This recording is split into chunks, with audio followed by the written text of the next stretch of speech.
Bismillahirrahmanirrahim. Assalamualaikum warahmatullahi wabarakatuh. Waalaikumsalam warahmatullahi wabarakatuh. Selamat pagi anak-anak. Selamat pagi juga. Bagaimana kabarnya hari ini? Baik. Alhamdulillah. Pada kesempatan kali ini kita bertemu kembali.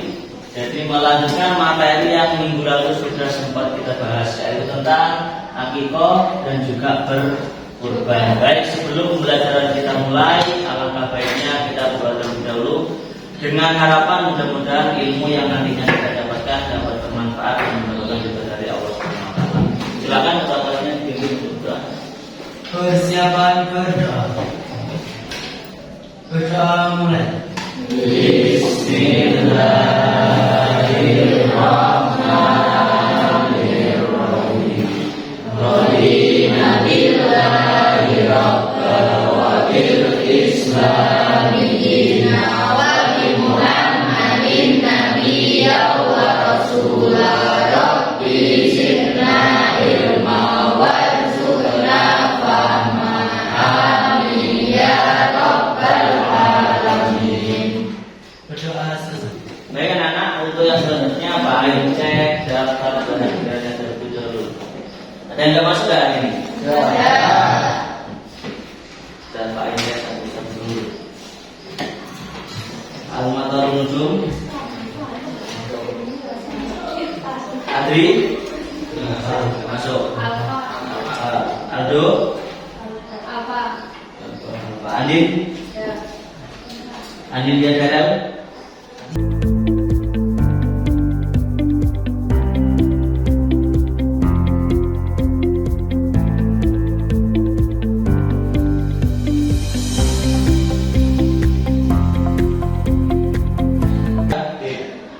Coba mudah-mudahan teman kalian yang nggak masuk hari ini, baik yang sakit, yang isi nomornya lupa bisa hadir dalam kesempatan berikutnya. Baik anak-anak, untuk yang selanjutnya pada hari ini kita akan membahas dan juga melanjutkan materi tentang kurban. Jika pertemuan kemarin kita sudah bahas tentang apa? Pertemuan kemarin akikah. Coba Pak Ain ingin mengulas sedikit kembali tentang akikah. Apa akikah itu? Kemarin sudah sempat banyak. Ya, silakan coba. Akikah adalah menyembelih hewan atas dasar syukur kedua orang tua kepada anaknya. Kedua laki-laki menyembelih 2 ekor kambing dan perempuan 1 ekor kambing. Nah, jadi pada pertemuan kemarin sudah membahas mengenai akikah. Jadi akikah itu adalah bentuk rasa syukur kita, khususnya bagi orang tua yang sudah melahirkan anaknya dengan cara apa? Dengan cara menyembelih hewan ternak. Tetapi hewan ternaknya ditentukan, tidak boleh asal-asalan hewan. Hewan yang ditentukan hewan apa? Kambing atau domba ya. Kalau akikah itu cukup kambing atau domba. Tetapi jumlahnya baik laki-laki maupun perempuan ada perbedaannya. Kalau laki-laki 2 ekor, kemudian untuk yang perempuan 1 ekor. Nah, pada hari ini kita akan melanjutkan materi tentang berkurban. Ada yang pernah dengar nggak kata-kata kurban? Ya, silakan.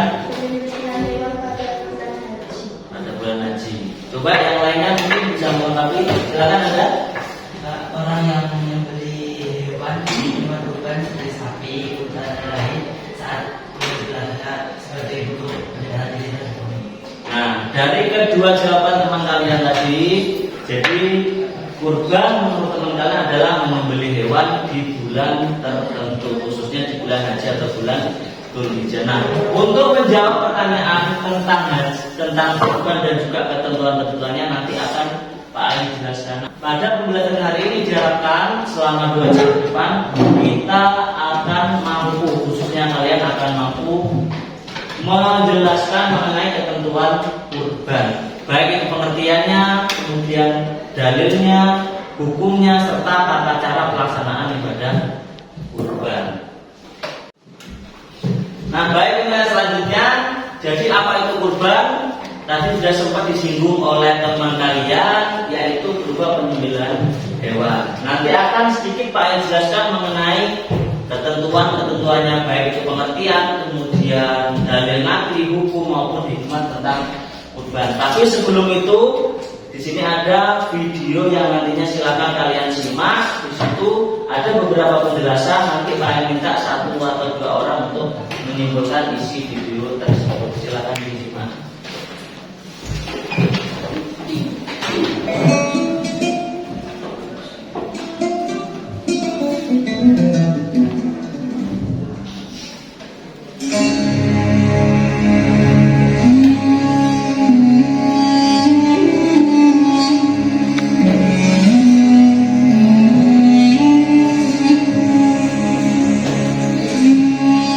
Assalamualaikum warahmatullahi wabarakatuh. Bismillahirrahmanirrahim. Pada kali ini kita akan membahas ibadah kurban, mulai dari cara memilih, menyembelih, sampai tentang pendistribusian hewan kurban yang sesuai.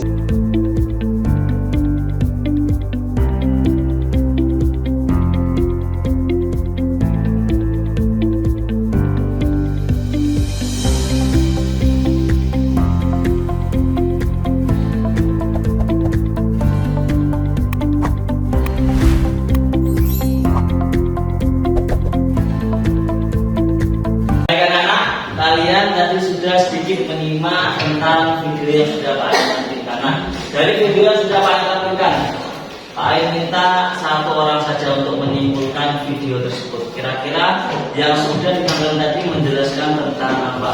Coba bisa katakan. Silakan Iqbal. Kurban itu apa? Berkurban dengan niat mendekatkan diri kepada Allah Subhanahu wa taala, bukan dengan niat memamerkan. Dan hari raya kurban itu diperingati pada 11, 13 sampai 13 bulan Dzulhijjah. Dan menurut Imam Syafi'i, kurban itu termasuk sunnah muakkad, sedangkan menurut Imam Maliki itu wajib. Dan kurban itu termasuk dari sunnah Rasul. Nah, terima kasih. Nah, jadi yang dimaksud dengan kurban adalah menyembelih binatang ternak, hampir sama dengan akikah kemarin. Cuma kalau akikah kemarin bentuk rasa syukur karena sudah melahirkan anak. Sedangkan kalau kurban ini adalah menyembelih binatang ternak pada hari-hari tertentu yang sudah disyariatkan Islam. Nah, ini waktu penyembelihan kurban yaitu tanggal 10, 11, 12 dan 13. Nah, biasanya anak-anak yang umum terjadi itu pada tanggal 10 ketika selesai pelaksanaan sholat hari raya Idul Adha. Tetapi kalau binatangnya biasanya banyak, mungkin di satu masjid itu ada 10 sapi, misalkan ada orang yang kurban 10 sapi. Karena satu hari mungkin dirasa nggak cukup, bisa dilanjut di tanggal berikutnya. Tapi kalau misalkan rata-rata yang terjadi di Indonesia itu rata-rata dilakukan pada tanggal. Nah, untuk yang selanjutnya anak-anak, setelah Pak Ain sedikit menjelaskan mengenai ketentuan-ketentuan kurban, untuk yang selanjutnya nanti kalian membentuk kelompok untuk melakukan diskusi. Kemudian nanti setelah dibentuk kelompok, Pak Ain sudah men-share di grup kelas untuk kamu bisa mengerjakan LKPD yang sudah Pak Ain share berupa link. Jadi nanti tugasnya ada di link yang sudah Pak Ain share di grup tersebut. Jadi oleh sebab itu nanti setelah ini Pak Ain bentuk kelompok, kemudian setelah itu akan sedikit Pak Ain jelaskan untuk kegiatan kalian yang selanjutnya. Dan silakan dibentuk kelompok yang sudah Pak Ain bentuk. Silakan.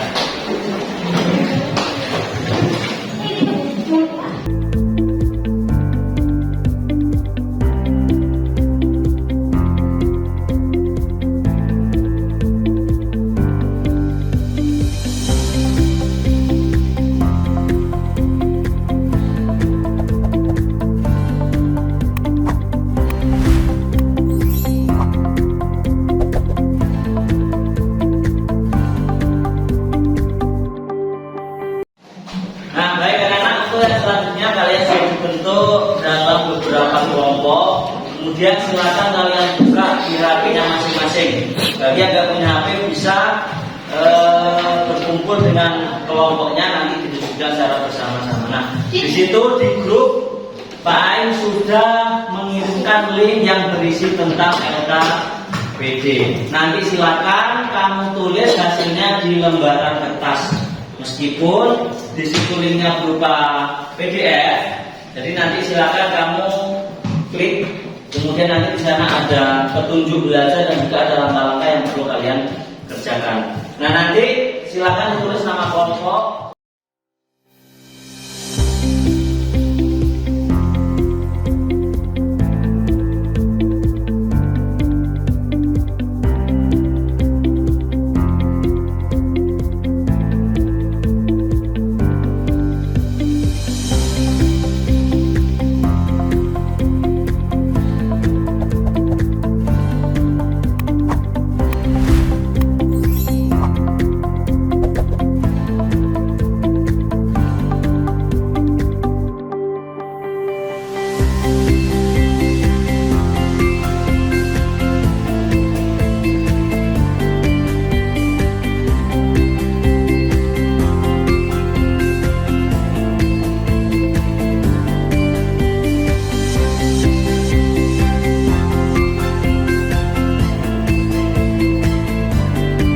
Dan anak, kalian semuanya sudah tadi sudah diskusi, kemudian sudah menulis hasil diskusinya di lembar kerjanya masing-masing. Nah, untuk yang selanjutnya, jadi nanti Pak Ain menggunakan aplikasi Seminar, nanti kelompok mana yang presentasi, jadi sesuai dengan apa yang nanti Pak Ain berikan ya.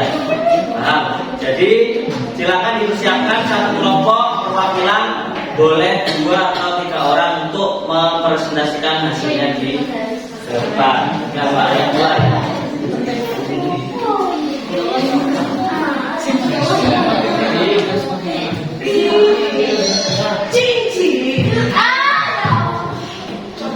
Kelompok 4 mana kelompok 4?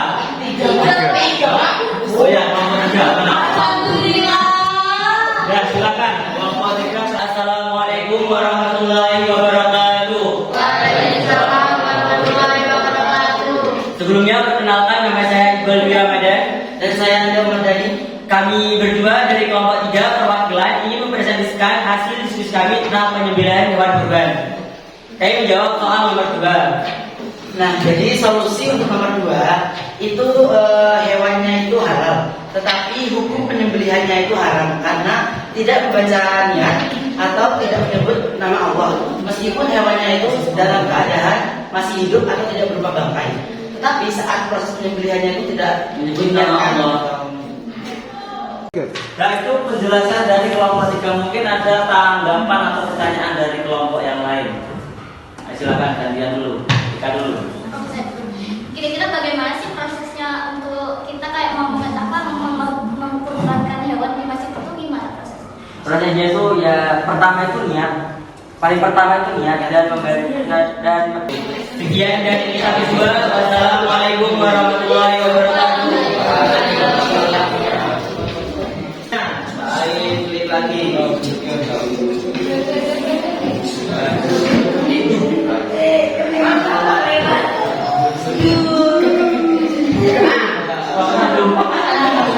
Kelompok yang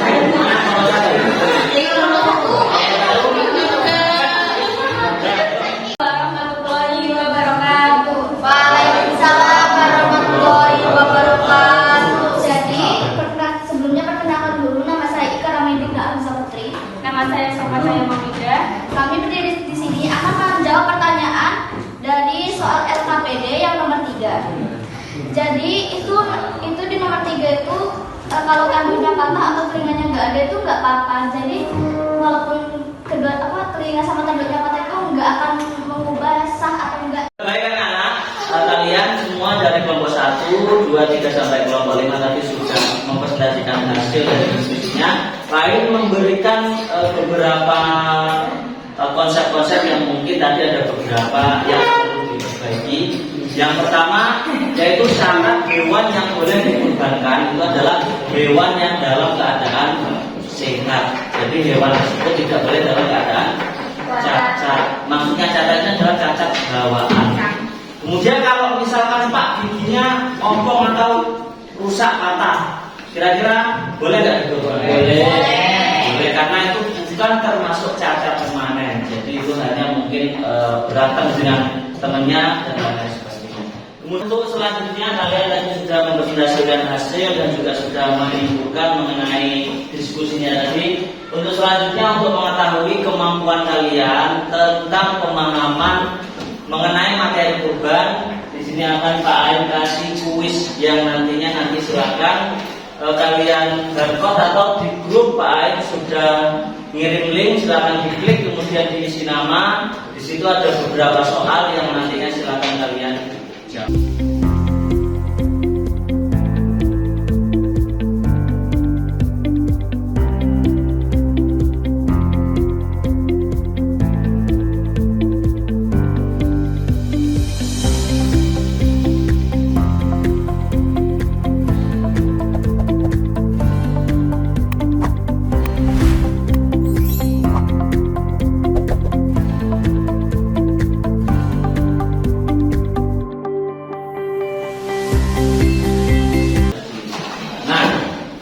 Yang selanjutnya referensi. Nah, setelah kalian semuanya sudah melakukan pembelajaran kurang lebih selama 2 jam ini, kira-kira apa yang kamu rasakan pembelajaran pada hari ini?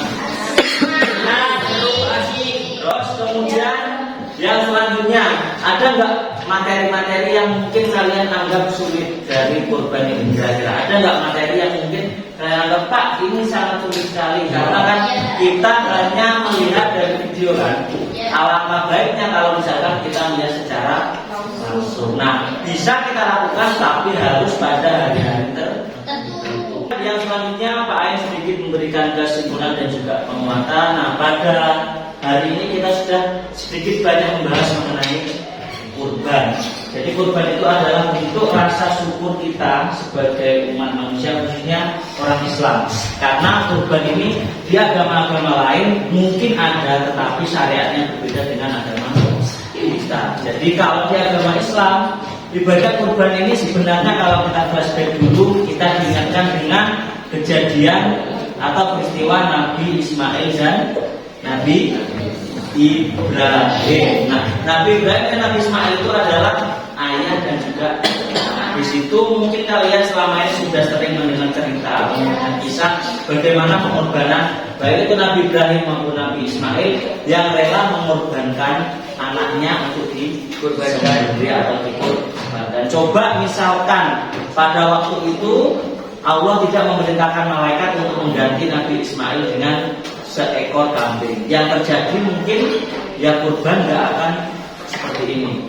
Jadi itu adalah bukti kerasulan dan juga bukti keikhlasan seorang nabi yang diutus untuk menjalankan atau perintah Allah. Nah, dari peristiwa kurban ini ada beberapa hikmah yang patut kita contoh atau patut kita pelajari. Yang pertama, kita kalau punya rezeki lebih, bentuk rasa syukur kita bisa cara dengan menyembelih hewan kemudian dibagikan kepada orang yang lain. Selain itu, ibadah kurban ini diajarkan untuk saling berbagi dengan teman yang lainnya. Mungkin kamu yang selama ini hidup berkecukupan sudah sering makan daging, khususnya daging kambing. Pengen sate, tinggal ke tukang sate. Pengen gulai, tinggal beli. Tetapi bagi saudara kalian yang mungkin jangankan mau beli sate, untuk makan sehari-hari saja, mau buat beli nasi saja masih berkurang. Jadi di situ di materi kurban ini ada beberapa hikmah yang harus kita. Mungkin pembelajaran pada hari ini sudah kita laksanakan semuanya. Untuk pembelajaran yang selanjutnya pada materi minggu depan kita sudah pindah materi lagi karena 2 minggu kemarin kita sudah bahas mengenai akikah dan juga kurban. Untuk minggu depan kita bahas mengenai etika pergaulan dan komunikasi dalam ajaran Islam, yaitu berkaitan dengan akhlak kita, bagaimana cara berkomunikasi, bagaimana cara beretika. Oleh sebab itu, minggu depan dipelajari di buku paket maupun di LKS-nya. Jadi ketika minggu depan paling jelaskan kalian setidaknya sudah ada gambaran mengenai etika dan juga pergaulan seperti itu. Dan kalau misalnya sudah selesai, kita akhiri dengan berdoa, mudah-mudahan ilmu yang sudah kita dapatkan tadi bisa bermanfaat. Silakan ditutup dengan doa. Anda persiapan berdoa. Berdoa mulai. Bismillahirrahmanirrahim. Wal asri innal insana lafi khusr illa alladziina aamanu wa 'amilus sholihati wa tawassaw bil haqqi wa tawassaw bis sabr.